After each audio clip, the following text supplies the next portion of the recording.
Welcome back to the final episode of Beatrice's story.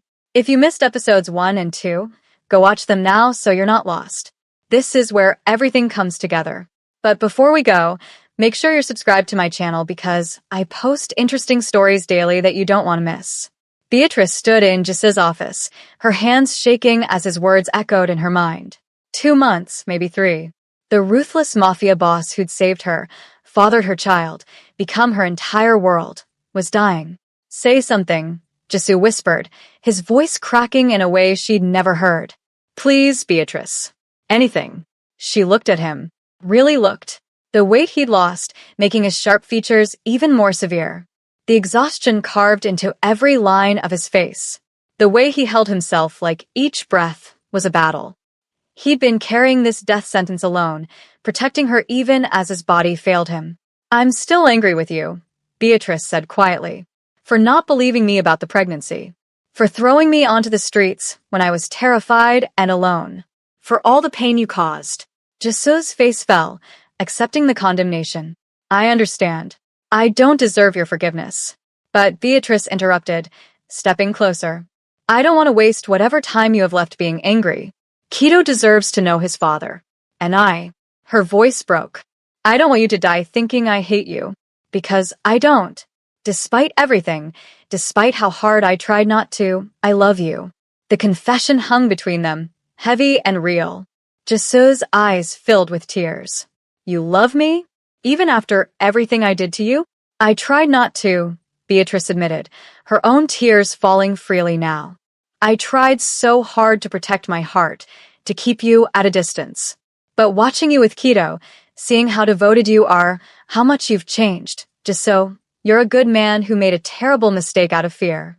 And I understand fear. I've lived with it since my parents died. Jisoo closed the distance between them in 2 powerful strides, pulling her into his arms carefully, like she was precious and breakable. Beatrice melted into him, feeling his heart racing against her chest, his breath warm against her hair. I love you, he said into her braids. I've loved you since that night you fell asleep on my shoulder on the train. I just didn't recognize it then.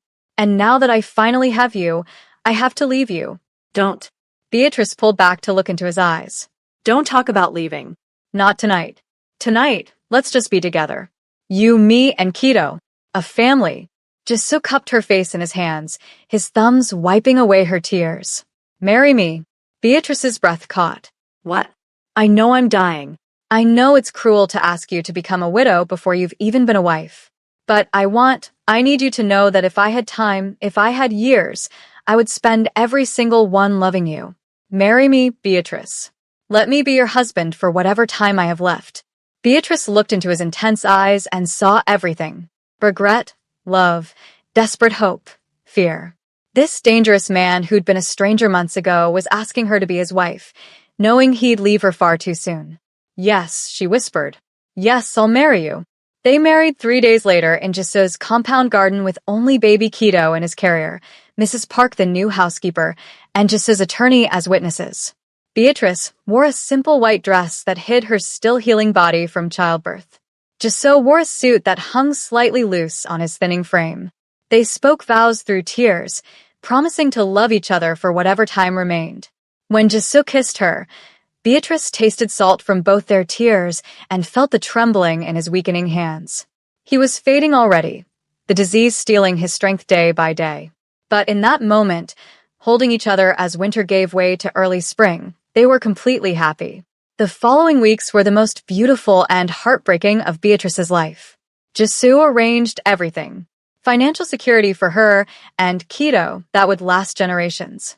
The boutique fully funded with expansion capital.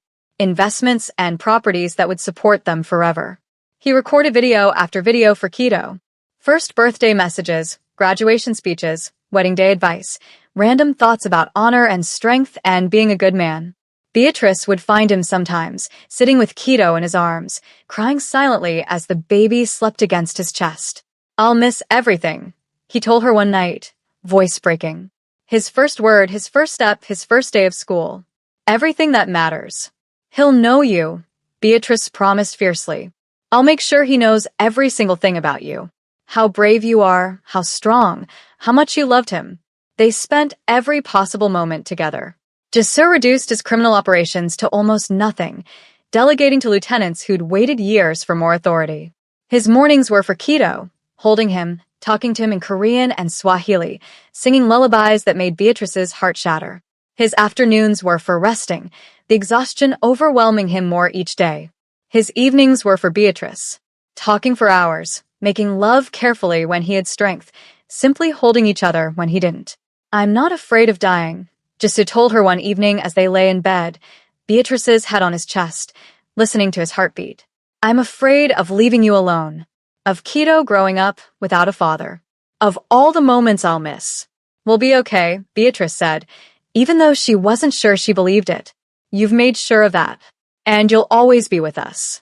In every video, every memory, every time Kido smiles and looks exactly like you. 6 weeks after their wedding, Jisoo could barely leave the bed. The occasional cough had become constant and wet, rattling in his chest. His breathing was labored even with oxygen support. His skin had taken on a gray pallor that terrified Beatrice every time she looked at him. The doctor came daily now, adjusting medications, monitoring vitals, preparing Beatrice for the inevitable. "It could be days," Dr. Kim told her quietly one afternoon while Jisoo slept. "Maybe a week at most. His heart is failing faster than we expected." "I'm so sorry, Mrs. Kong.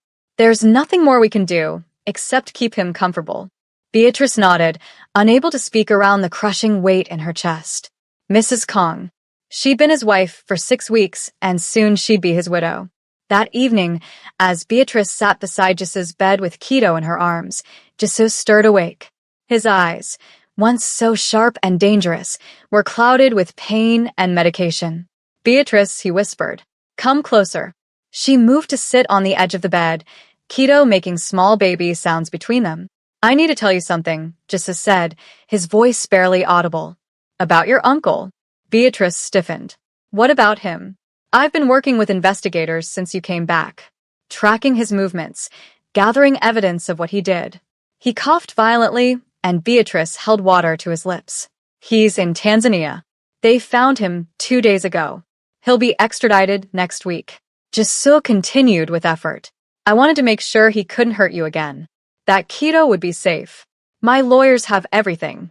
The money transfers to Mrs. Han, the poison he gave her, all of it. Your uncle will go to prison for a very long time, Beatrice. I made absolutely sure of it."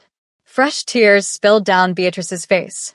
Even while dying, he'd been protecting them. "Thank you," she whispered. "Thank you for everything." "Take care of our son," Jisoo said, his hand reaching weakly for Kido's tiny fingers. "Tell him about me. Tell him his father loved him more than anything in this world." "I will. I promise." They sat like that for hours. A family suspended in time, holding on to each other as if love alone could stop what was coming. The next morning brought unexpected news. Beatrice woke to her phone ringing. Jisoo's lawyer calling with an update. "Your uncle was arrested at Dar es Salaam airport yesterday. He's being extradited to Korea tomorrow.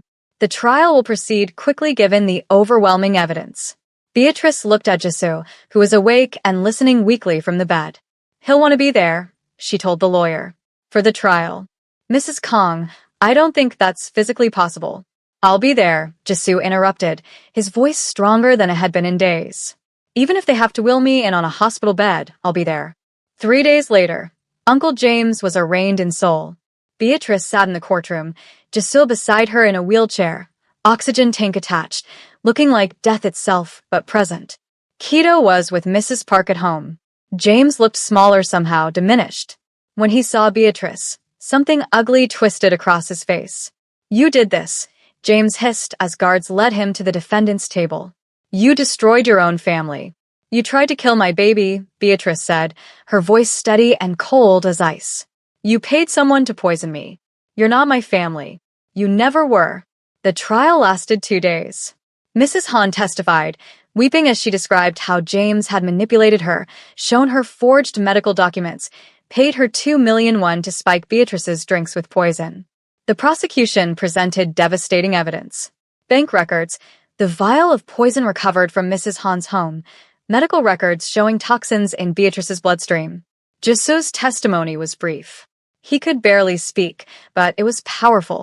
He described finding Beatrice in premature labor, almost losing both her and Keto, their baby's month in the NICU, fighting for every breath. This man, Jiso said, his voice weak but absolutely clear, tried to murder my wife and son. He nearly succeeded. I'm dying, and I won't see my son grow up. But I'll die knowing he can't hurt them anymore. The courtroom went silent. The verdict came swiftly. Guilty on all counts. Attempted murder, conspiracy, fraud, human trafficking. The judge sentenced James to 20 years in prison. As guards led him away, James looked back at Beatrice one final time. You'll regret this, he spat. You'll die alone. I already have everything I need, Beatrice interrupted calmly. A son I love, a husband who loves me, a life I built myself. You have nothing. You'll die in prison with nothing. That's justice. James screamed obscenities as guards dragged him away, but Beatrice didn't flinch. She just held Jiso's hand and felt, for the first time since her parents died, truly free. Mrs. Han's trial was separate. Given her cooperation and evidence that she'd been deceived, she received a reduced sentence of 3 years with possibility of parole. She apologized tearfully to Beatrice in court, but Beatrice couldn't forgive her. Not yet. Maybe not ever. She still made a choice, Beatrice told Jiso on the way home. She still took money to drug a pregnant woman. I'm glad she got some punishment. You're stronger than you know, Jiso said, squeezing her hand weakly. After the trial, Jiso's condition declined rapidly. The stress and exertion had accelerated everything. Dr. Kim moved into the compound, monitoring him constantly. Hospice nurses came and went. The end was very close now. Everyone could feel it approaching. Beatrice barely left his side. She slept in a chair next to his bed, woke when he stirred, helped him drink when he could, held his hand when he couldn't. Keto's crib was in the room now, so Jiso could hear his son even when too weak to hold him. Beatrice, Jiso whispered one evening, his breathing labored despite the oxygen mask. I need to tell you something. I'm not afraid anymore. Good, Beatrice said, gripping his hand tightly. You shouldn't be afraid. I'm grateful, he continued, each word an effort. For every moment. You gave me the best part of my life. You and Keto, you're everything I didn't know I needed. Don't, Beatrice sobbed. Please don't say goodbye yet. Not goodbye, Jiso smiled weakly. Just thank you. For loving me, for forgiving me our beautiful son. They stayed like that through the night. Beatrice holding his hand, listening to his breathing grow shallower, feeling his pulse get weaker and weaker. Keto woke at dawn, crying for his morning feeding, and Beatrice brought him to the bed. Jiso's eyes fluttered open. With tremendous effort, he lifted one hand to touch Keto's cheek. My son, he whispered. I love you. Always. Keto grabbed Jiso's finger, holding tight with that instinctive baby grip, and Beatrice watched her husband's face transform with pure joy and absolute heartbreak. He knows you, Beatrice said through her tears. He'll always know you. Jiso's breathing changed then, became wet and rattling in a way that made Beatrice's heart stop. Dr. Kim appeared at the door, took one look, and came to check vitals quickly. It's time, Dr. Kim said gently. His heart is failing. It won't be long now. Beatrice climbed carefully into the bed, Keto between them, and they lay like that. A family for the last time. Jiso's hand rested on Keto's stomach. Beatrice's hand covering his. I love you, Beatrice whispered. I love you so much. Love you, Jiso breathed. Both. So much. His eyes closed. His breathing slowed. Beatrice felt his pulse flutter weakly under her fingers, growing fainter. This was it. The end they'd been dreading. Beatrice opened her mouth to say something, anything, when the door burst open. Dr. Kim rushed back in with another man behind him. Younger, urgent-looking, carrying a briefcase. Wait, the stranger said firmly. Don't give up yet. I'm Dr. Chun, cardiac specialist from Singapore. Dr. Kim contacted me about your case. He moved to Jiso's bedside, checking vitals rapidly. There's a new experimental treatment. Gene therapy combined with stem cell transplants. It's extremely risky. Only 30% success rate. But it's a chance. He's dying, Beatrice said through her tears. Right now. I can see that, Dr. Chen said. But if we can stabilize him, get him to my facility in Singapore, there's a chance. He looked at Beatrice seriously. I won't lie to you. The treatment is brutal, might not work, could even accelerate his death. But it's a chance. Without it, he has hours. With it, he might have years. Beatrice looked at Jisoo, whose eyes had fluttered open at the commotion. Jisoo, did you hear that? There's a chance. Jisoo whispered weakly. How much? 30% that you survive the treatment and recover significantly, Dr. Chen said honestly. 40% that it doesn't work and you die within months anyway. 30% that you die during the treatment itself. But I've seen miracles, Mr. Kong. I've seen patients worse than you walk out of my clinic. Jisoo looked at Beatrice, then at Kido sleeping peacefully between them. What do you think? Beatrice thought about life without him. About raising Kido alone. About all the moments he'd miss. First words, first steps, first days of school. About growing old without him. About the videos he'd recorded, because he thought he'd never be there. Fight, she said fiercely. Fight for us. Fight for Kido. I don't care about the odds. If there's any chance at all, we take it. Jisoo smiled weakly. Then let's fight. The next 6 months were absolute hell. Jisoo was airlifted to Singapore, barely clinging to life. Beatrice and Kido followed, living in a hotel near the medical facility. The treatment was brutal beyond description. Genetic modifications, stem cell injections, medications that made Jisoo violently ill. There were days Beatrice thought they'd made a terrible mistake. Days Jisoo begged her to let him stop, to let him die peacefully. Days she sat in hospital waiting rooms praying to gods she wasn't sure existed. Kido turned 6 months old in a Singapore hotel room. Beatrice missed her boutique's first anniversary. Her entire world narrowed to hospital rooms, doctor consultations, and holding Jisoo's hand through another excruciating night. But slowly, impossibly slowly, things began to change. Jisoo's color improved slightly. His breathing eased. His cough lessened. After 3 months of treatment, he could sit up without help. After 4 months, he could walk with assistance. After 5 months, Dr. Chen cautiously said the word they'd been terrified to hope for. Remission. What? Beatrice stared at him in disbelief. What does that mean exactly? It means the treatment worked, Dr. Chen said, smiling broadly. The genetic modifications took hold. His heart function is improving dramatically. His lungs are healing. He's not cured. He'll need monitoring for the rest of his life, maintenance treatments, careful management. But Mr. Kong, you're going to live. Beatrice burst into tears. Jisoo pulled her into his arms that were stronger now, steadier, and they held each other while Kido babbled happily between them, oblivious to the miracle unfolding. I'm going to see him grow up, Jisoo whispered into Beatrice's hair. I'm going to see everything.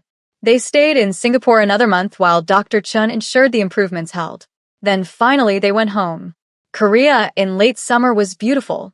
Jisoo stood in their garden, breathing deeply without oxygen support for the first time in months. Kido was in his arms, bigger now, more alert, reaching for his father's face with grabbing hands. Dada, Kido babbled clearly. Jisoo froze completely. Did he just say? His first word. Beatrice laughed through happy tears. You're here for his first word.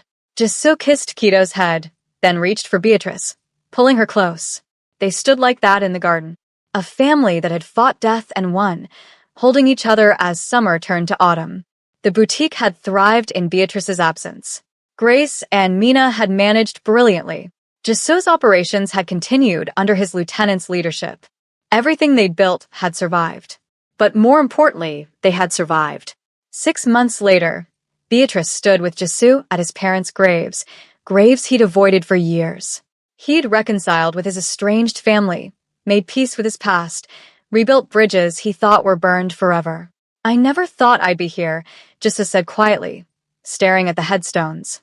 I thought I'd die before I could make things right. But you didn't die, Beatrice said, taking his hand. You fought. You won. We won, Jisoo corrected, pulling her close.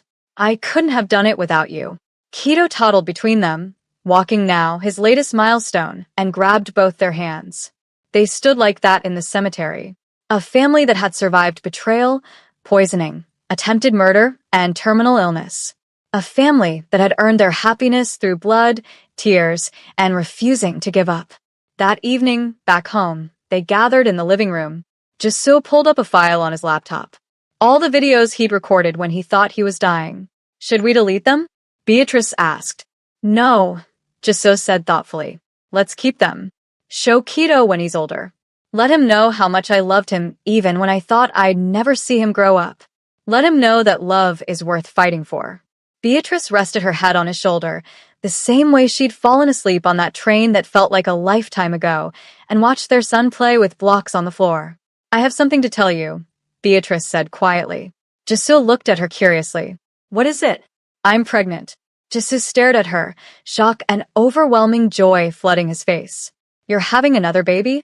Due in 7 months, Beatrice said. And this time, her voice broke with happy tears. This time you'll be here for everything. Jisoo pulled her into his arms, both of them crying, both of them laughing, both overwhelmed by the impossible gift of a future they'd almost lost. Keto looked up from his blocks, saw his parents crying, and toddled over to hug their legs. Mama. Dada. Yes, baby, Beatrice said, scooping him up. Mama and Dada. Forever. 2 years later, Beatrice stood in her boutique, now 3 locations across Seoul, watching her fashion show finale. Models walked the runway in her designs. Cameras flashed. Critics applauded. She'd built an empire from absolute nothing. Jisoo sat in the front row, their daughter sleeping against his chest, Keto on his lap pointing excitedly at the pretty dresses. He caught Beatrice's eye across the room and mouthed, I love you. Beatrice mouthed it back, remembering the frightened girl who'd run away with nothing but hope. The girl who'd fallen asleep on a dangerous stranger's shoulder and woken up in a new life. The woman who'd fought for love even when love seemed impossible. She'd lost so much. Her parents, her innocence, her naive belief that the world was fair. But she'd gained everything that mattered. A husband who loved her fiercely, children she adored, a career she'd built with her own hands, strength she'd earned through fire. As the final model took the runway and the crowd rose in standing ovation, Beatrice looked at her family and smiled. This was her happily ever after. Not perfect, not easy, but earned. And that made it worth everything. Thank you for following Beatrice and Jisoo's incredible journey from betrayal to love, from despair to hope, from near death to life. Their story proves that sometimes the darkest moments lead to the brightest futures, and that real love is always worth fighting for. What do you think of their story? Drop your comments below. Did you expect Jisoo to survive? Were you satisfied with Uncle James's punishment? Let me know your thoughts and how you'll rate the story on a scale of 1 to 10. If you love this story, give this video a like, subscribe to the channel, and I'll see you in the next one.